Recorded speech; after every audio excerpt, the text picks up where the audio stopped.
Hello friend, আমি মুনমুন হোসেন আর আপনারা দেখছেন আপনাদের প্রিয় চ্যানেল গ্রাফটিং গার্ডেন। দেশ এবং দেশের বাইরে যে যেখান থেকে আজকের ভিডিওটি দেখছেন সবাইকে অনেক অনেক শুভেচ্ছা এবং অভিনন্দন। আজকের ভিডিওতে আমি আপনাদের শেয়ার করতে যাচ্ছি আম গাছের গুটি কলম। আম গাছের গুটি কলম করে এখনও যারা সফল হতে পারেননি, এই ভিডিওটি তাদের জন্য অত্যন্ত অত্যন্ত গুরুত্বপূর্ণ। তাহলে বুঝতেই পারছেন কতটা ইন্টারেস্টিং একটা ভিডিও এখন আমি আপনাদের সাথে শেয়ার করতে যাচ্ছি। ফ্রেন্ড, যারা আমার চ্যানেলটি এখনো সাবস্ক্রাইব করেননি অবশ্যই সাবস্ক্রাইব করবেন, আর যারা অলরেডি সাবস্ক্রাইব করেছেন তাদেরকে অনেক অনেক ধন্যবাদ। তো ফ্রেন্ড, আজকের ভিডিওটি সম্পূর্ণ না টেনে দেখার চেষ্টা করবেন, এতে করে আপনি আপনার অনেক মূল্যবান তথ্য এই ভিডিও থেকে পেয়ে যাবেন। তো ফ্রেন্ড, আজকের এই গুটি কলমটি বাঁধার জন্য আমাদের প্রয়োজন হবে এই ধরনের একটা ধারালো ছুরি, প্রয়োজন হবে ডাল কাটার জন্য সিকেচার, কলমটি বাঁধার জন্য দড়ি, পলিথিন, আমাদের লাগবে প্রাকৃতিক রুটিং হরমোন হিসাবে অ্যালোভেরা, মধু। আর গুটি কলম সফল হওয়ার ক্ষেত্রে সবচেয়ে গুরুত্বপূর্ণ যেটা হচ্ছে সেটা হচ্ছে গুটি কলমে আমরা যে মাটিটি ব্যবহার করব সেটা সঠিক মাটি হতে হবে। অর্থাৎ সঠিক মাটি হতে হলে আমাদের সেই ধরনের মাটিকে ব্যবহার করতে হবে যে ধরনের মাটি দীর্ঘ সময় রস ধরে রাখতে পারে। তো সেক্ষেত্রে আমরা এখানে নিয়েছি, আপনারা এই যে দেখতে পাচ্ছেন, বেলে দোআঁশ মাটি এবং জৈব সার। আর জৈব সার ব্যবহার করার ক্ষেত্রে আপনারা সেই ধরনের সার অবশ্যই ব্যবহার করবেন যে সারটা দীর্ঘদিন থাকার পর মাটিতে রূপান্তরিত হয়েছে, সেই ধরনের জৈব সার আপনারা কিন্তু এই গুটি কলম বাঁধার ক্ষেত্রে ব্যবহার করবেন। তো ফ্রেন্ড, আম গাছের গুটি কলম করে সফল হতে হলে অবশ্যই আমাদেরকে আম গাছের গুটি কলম করার জন্য সঠিক ডাল নির্বাচন করতে হবে। অর্থাৎ আমরা আম গাছের গুটি কলম করার জন্য যে ডালটি নির্বাচন করব সেই ডালটির বয়স অবশ্যই 6 থেকে 1 বছরের ভিতরে হতে হবে। আর ডালটি অবশ্যই পূর্ব দক্ষিণ কোণের ডাল আমরা নির্বাচন করব। আর আমাদের চেষ্টা করতে হবে ডালটি যেন মাটি থেকে এই ধরনের সমান্তরালে অবস্থান করে। এই ধরনের ডালে যদি আমরা আমাদের গুটি কলমটি করি তাহলে অবশ্যই আমরা শতভাগ সফল হব। তো ফ্রেন্ড, এখন আমাদের নির্ধারণ করতে হবে যে আমরা গুটি কলমটি করার জন্য আমাদের এই ডালের কোন জায়গার ছাল আমরা তুলব।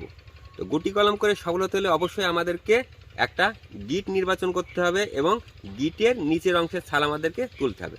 তো আপনারা এখানে দেখতে পাচ্ছেন যে এই যে আপনারা এখানে একটু ভালোভাবে লক্ষ্য করলে আপনারা দেখতে পাবেন যে এখানে কিন্তু একটা গিট আপনারা দেখতে পাচ্ছেন।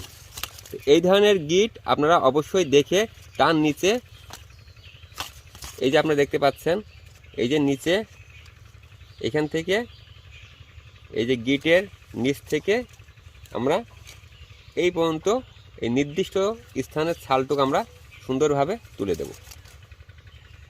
আপনারা ঠিক এইভাবে সুন্দরভাবে ছাল তুলে দেবেন। অর্থাৎ এই যে আমাদের এই ডালটাতে যে ক্যাম্বিয়াম লেয়ারটা আছে এই লেয়ারটাকে আমরা সম্পূর্ণ বিচ্ছিন্ন করে দেব, যাতে করে গাছ কোনো ধরনের খাবার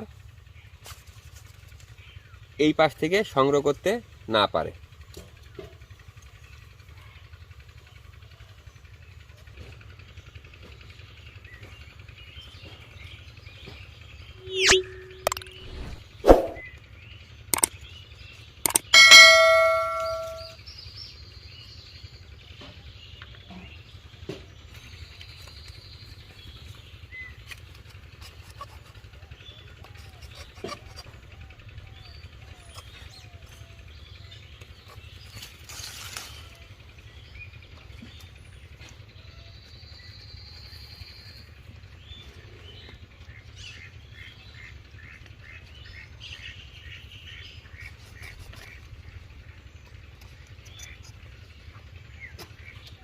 তো ফ্রেন্ড, আপনারা দেখতে পাচ্ছেন যে আমরা কিন্তু আমাদের ডালের ছাল তোলার কাজটা শেষ করেছি। আপনারা দেখতে পাচ্ছেন যে আমরা কিন্তু সমস্ত ছাল কিন্তু আমরা সুন্দরভাবে চারিপাশ থেকে তুলে দিয়েছি। আপনারা ঠিক এভাবে সুন্দরভাবে চারিপাশ থেকে ছাল আপনারা তুলে দেবেন।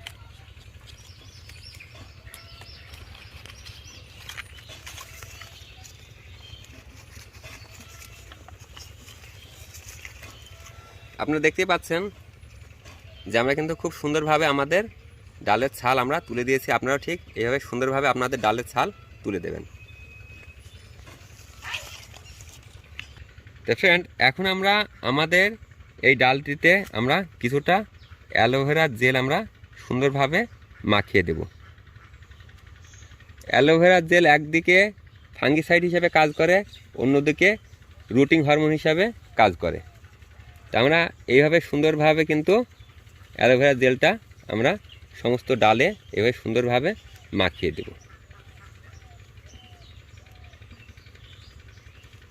আপনাদের বাড়িতে যদি অ্যালোভেরা থাকে তাহলে অবশ্যই আপনারা দিবেন, না থাকলে না দিলেও চলবে।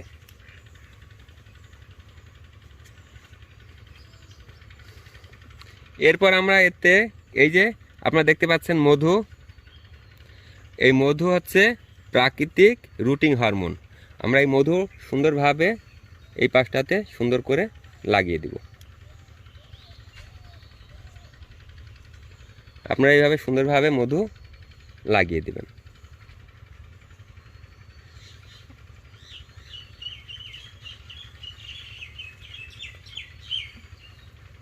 তো ফ্রেন্ড, এখন আমরা এটাতে মাটি ধরিয়ে দেব।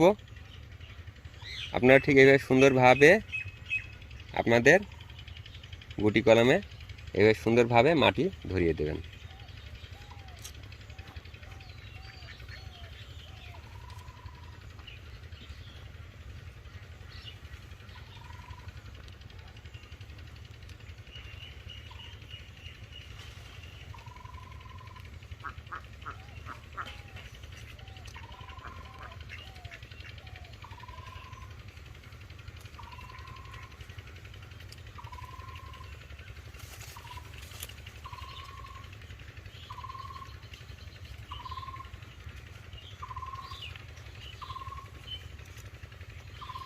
আপনারা এইভাবে সুন্দরভাবে মাটি ধরিয়ে দেবেন।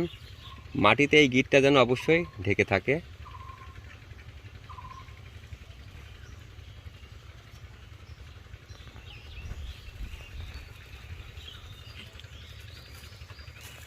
তো ফ্রেন্ড, এখন আমরা এটাকে পলিথিন দিয়ে সুন্দরভাবে জড়িয়ে বেঁধে দেব। তো আপনারা খুব সুন্দরভাবে পলিথিন দিয়ে জড়িয়ে বেঁধে দেবেন, যাতে করে এর ভিতরের আর্দ্রতাটা ঠিক থাকে।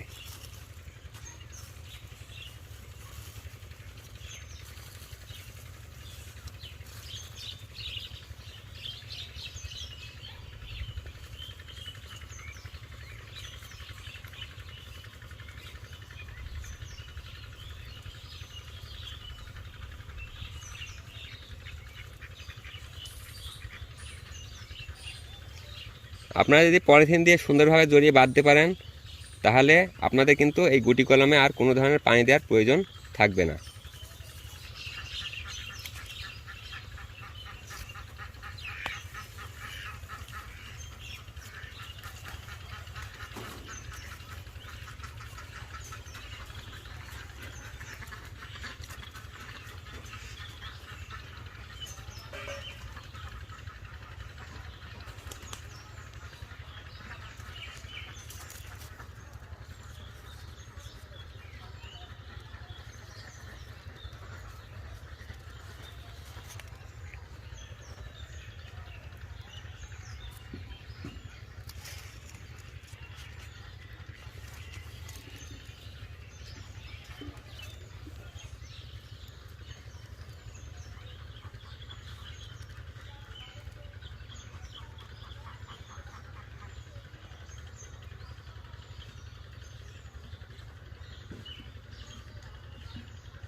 তো ফ্রেন্ড, আপনারা দেখতে পাচ্ছেন যে আমাদের গুটি কলমটি বাঁধার কাজ কিন্তু শেষ।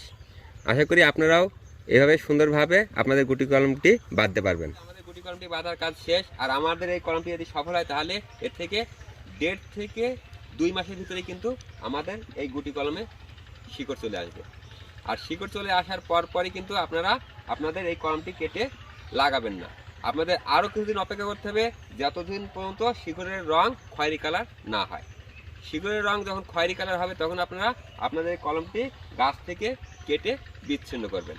তো একদিনে বিচ্ছিন্ন করার থেকে আপনারা যদি 2 থেকে 3 দিন সময় নিয়ে গাছ থেকে বিচ্ছিন্ন করেন এবং বিচ্ছিন্ন করার পর 10 থেকে 15 দিন যদি হালকা ছায়াযুক্ত স্থানে রাখেন এবং তারপর যদি গাছটি লাগান, তাহলে অবশ্যই আপনাদের গাছটি সঠিক এবং সুন্দরভাবে বৃদ্ধি পাবে।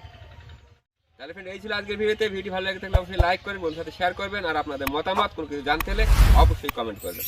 আর যারা আমার চ্যানেলটি এখনো সাবস্ক্রাইব করেননি অবশ্যই সাবস্ক্রাইব করবেন। আবার দেখার পরে ভিডিওতে, সে পর্যন্ত ভালো থাকুন, সুস্থ থাকুন, ধন্যবাদ।